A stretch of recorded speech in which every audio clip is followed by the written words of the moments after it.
demande examine-les, approfondis-les et découvre de Davar, la parole, qu'il y a à l'intérieur, mais c'est une parole de pureté, et établit le Vayitzer Ol Mechono, établit le formateur sur ses bases. Donc, vous voyez qu'il y a une rigueur, je ne vais pas faire le Sefer Yetzira, hein, mais on voit que cette sagesse demande beaucoup de rigueur. De mettre le Yotzer à sa place. Qu'est-ce que c'est mettre le Yotzer à sa place?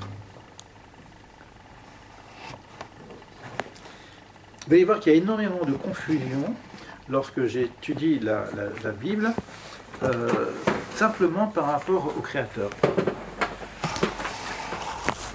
Là, on est dans Yetzira. Et on me dit de mettre le Yotzer à sa place. C'est-à-dire que quand je suis dans Yetzira, je ne suis pas dans Beria. Et quand je suis dans Beria, je ne suis pas dans Assia. Alors, on a fait déjà des cours là-dessus. C'est très intéressant de voir que dans Beria, on va reprendre dans le détail, hein, les mondes, mais il faut chaque fois à quel niveau je parle. C'est pour ça que quand vous ouvrez des livres, vous allez avoir des choses différentes qui vont se dire. Parce que vous n'êtes pas dans le même monde. D'accord ? Si vous êtes dans le monde de la peinture, c'est difficile d'en parler simplement avec des notes de musique. Et vous pouvez mettre de la couleur dans la musique, mais c'est plutôt au niveau de l'oreille, la musique. Donc ça va passer par ce qu'on appelle les lumières de l'oreille. Alors que la peinture va passer par les lumières de l'œil. Et ce sont des mondes différents. On a le monde de l'œil et le monde de l'oreille. On a aussi le monde des narines et le monde de la bouche. Tout ça rentre dans l'ensemble des... Quand on va rentrer dans l'arbre de vie, on va rentrer dans ce qu'on appelle Adam Kadmon, l'homme primordial. Et on va voir qu'on va nous raconter des choses un petit peu compliquées, où il y a des lumières qui sortent des orifices, et puis jusqu'où vont les lumières. Et ce sont des mondes différents. On va parler du monde des points, on va parler du monde des cercles, donc il y a plein de choses et savoir bien placer les choses à leur place. Je vous avais montré par exemple que lorsque l'homme est créé, dans la Bible, dans Bara Oto, donc on va utiliser le verbe Bara, donc il y a création de l'homme, et on va voir qu'il est fait à l'image et à la ressemblance de Dieu. Qu'est-ce que ça veut dire à l'image et à la ressemblance? On a un livre qui va nous expliquer ce que ça veut dire. Ça veut dire comment moi je peux ressembler au Créateur, mais à quel niveau ça se passe? C'est Bara. Et lorsque je lis le 2e chapitre de la Bible, qu'est-ce qu'on me dit? Qu'il n'y a pas d'homme. Pourquoi il n'y a pas d'homme? Ben, on vient de le créer. Mais on l'a créé dans le monde Bara. Mais il n'est pas encore dans le monde Yetzira. Et qu'est-ce qui va se passer? Va Yetzer Adam. On va former l'homme de la terre aux éléments de Beria, même d'Atsilut. Chaque chose à sa place. Quand on va parler d'Adam Kadmon, on va le mettre au niveau de l'arbre de vie, mais Adam Kadmon, l'homme principiel, d'accord, cet homme principiel, il n'est même pas dans Yetzira. Il n'est même pas dans Beria. Il est bien au départ. Où est-ce qu'on le voit dans la Bible? Puisque la Bible commence par Bara. Maintenant, elle ne commence pas par Bara, la Bible. Elle commence par Yetzira, mais par Atsilut, le monde de l'émanation, mais on ne le voit pas. C'est dans le mot Bereshit. C'est dans le mot Bereshit. Donc, vous voyez, dans un mot, il y a tout l'enseignement du Etz Chaim, qui est un truc énorme, qui est là. Donc, ça, c'est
un ouvrage sur les antennes, et je vous ai montré la décomposition de l'organisation.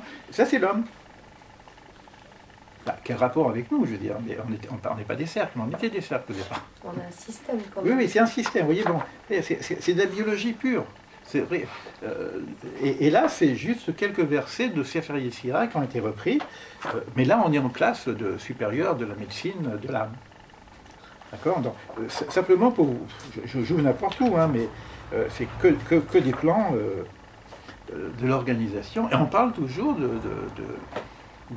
de ce que nous on va parler, mais pas à ce niveau-là. D'accord. Donc à quel niveau c'est ici, c'est-à-dire sur quel plan je travaille. Si vous faites de la médecine, c'est pareil. Donc quand vous faites de la médecine, évidemment il y a des organes. Ces organes, il y a aussi dans chaque organe, il y a le tout. On va retrouver dans l'oreille pratiquement toutes les formes, etc. Mais en même temps, c'est une oreille, c'est pas un œil. D'accord. Donc je ne vais pas traiter l'oreille de la même façon que je traite un œil. Et c'est ça qu'on nous dit ici, de mettre les choses à leur place. Simplement pour rentrer dans la musicalité, on avait dit, donc, mets de la bina dans la chorma et mets de la chorma dans la bina. D'accord. Donc il y a une forme de musicalité, de sensibilité dans le texte lui-même et sur lequel on va être un petit peu dépassé. Et progressivement, on va mettre de la bina dedans. On va essayer de décoder ce qu'on va lire d'une façon simplement musicale. Parce que les textes sont beaux, quoi. Donc c'est bien aussi de rester dans cette méditation. Alors de temps en temps, je prendrai des textes comme celui-ci, j'en ai d'autres à vous lire aussi. Par exemple, 10 séphirotes blima, leur contemplation est un aspect de l'éclair. Il n'y a pas de limite à leur but.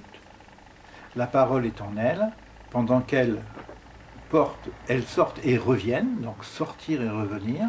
Donc il y a toute une notion de lumière qui revient, on aura l'occasion d'en reparler. Et à son commandement, elle se précipite comme la tempête devant son trône, elle se prosterne. Très obscur, mais c'est joli. 10 séphirotes blima, leur fin est fixée à leurs origines, et leur origine est dans leur fin. Alors, c'est connu aussi dans la Torah, ce qu'on appelle Sof Maaseh B'Machshava Tchila, ce qui est à la fin de l'œuvre et au début de la pensée. Donc la fin retrouve le début, c'est-à-dire que quand je construis quelque chose dans ma tête, tant que je ne l'ai pas encore mis en œuvre, je ne sais pas encore ce que j'ai dans ma tête. C'est lorsque l'œuvre est terminée que je sais ce qui est dans ma tête. Et la Sifirot, c'est pareil.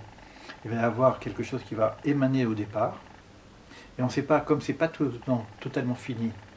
Alors je vous donne quelques explications au passage, hein, parce que nous on n'a pas la connaissance de ce qu'il y avait au départ de la pensée, du Ratson. Et il s'est passé plein de choses avant ce monde. Donc qu'est-ce qui s'est passé? C'est qu'à un moment donné, parce que les séphirotes ont explosé, on appelle ça Shvirat HaKelim. Mais on n'était pas encore créé, il n'y avait pas de monde encore. Donc on est dans le monde de la pensée, de la Tzilut. Alors c'est quoi des explosions des kelim, des récipients? Ça veut dire quoi? C'est-à-dire les récipients, c'est-à-dire les séphirotes. Les séphirotes n'ont pas pu tenir la lumière qui était trop forte et ils ont explosé. Et c'est les particules de cette explosion qui vont venir et qui vont construire le monde. Et finalement, on va nous demander de reprendre ces particules et de reconstruire le vase qui s'est cassé. Ça veut dire que ce qui était à la fin, ce qui était au début, on va le retrouver à la fin, et ce qui est à la fin, on va le retrouver au début. C'est-à-dire que nous, on va essayer de remonter le processus qu'on appellera les tikkun, les réparations. On va remonter le processus de réparation jusqu'au projet divin qui est au niveau du Ratson, de la volonté.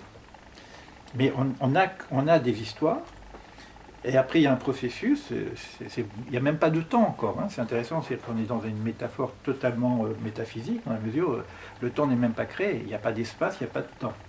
Et on nous raconte des histoires séphirotiques.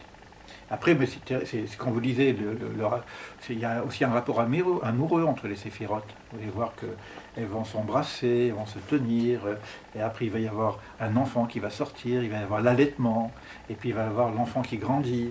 Donc il y a le père et la mère. Donc de quoi on parle? Séphira, il y a une séphira père et une séphira mère. Et après il y a l'enfant, il y a aussi un fils et une fille. Donc ils ne vont pas avoir le même, la structure. Le changement, au niveau du sexe, il va y avoir un changement métaphysique dans l'organisation séphirotique. Bon, et il va y avoir eu des unions. Il va y avoir des séphirotes qui parlent à une autre séphira. Bon, et donc on est dans un langage totalement physique, on parle d'énergie pure.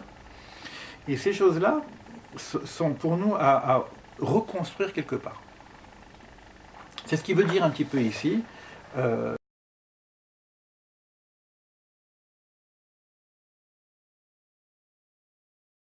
Que leur fin est fixée à leur origine, et leur origine est dans leur fin.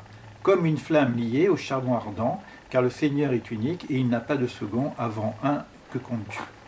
Donc on verra ça aussi, la notion de l'unité, comment revenir à cette unité.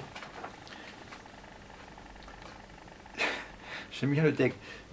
Depuis tout à l'heure, j'arrête pas de parler, mais si j'écoute ce que je dis, je devrais me taire maintenant, parce que dis Séphirot Bima, ferme ta bouche avant de parler.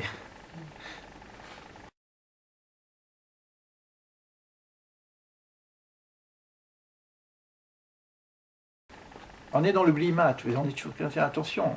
C'est du feu quelque part. Donc, il faut ferme ta bouche avant de parler, il faut bien réfléchir avant de savoir qu'est-ce qu'on va dire. Parce qu'on a une aspiration au niveau du sacré très forte. Et on risque de aller trop vite. Moi, ce que je veux Dieu, etc. Mais attends, de quoi tu parles? Qu'est-ce que tu veux exactement? Et comme on est très intéressé par la métaphysique, on va rentrer d'une façon un peu précipitée dans ces textes.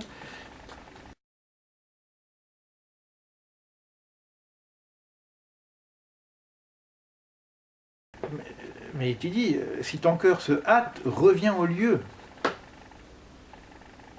Reviens au lieu, c'est-à-dire qu'il y a une progression dans ce travail. Pourquoi? Parce que tu risques de te perdre. Donc quelque part, c'est comme si on nous demande de travailler par des étapes, des paliers. Et quand je suis dans un palier qui est assez construit, je vais monter avec Rochma, je vais mettre de la bina, je suis perdu, hop, je reviens au lieu où j'étais. Mais j'ai quelque chose de solide. Et après, je reconstruis. C'est toute la pédagogie du Ramchal, d'ailleurs.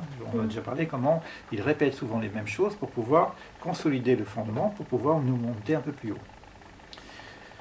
Donc, revenir au lieu, c'est aussi, d'après l'enseignement ésotérique, c'est revenir au niveau de l'enseignement sacré, en tout cas au niveau de la foi. C'est-à-dire, je fais foi en ces choses-là, donc en Anima Amin Beimuna Shlema, je crois d'une façon parfaite, donc je sais que cela est vrai, mais je n'ai pas encore compris.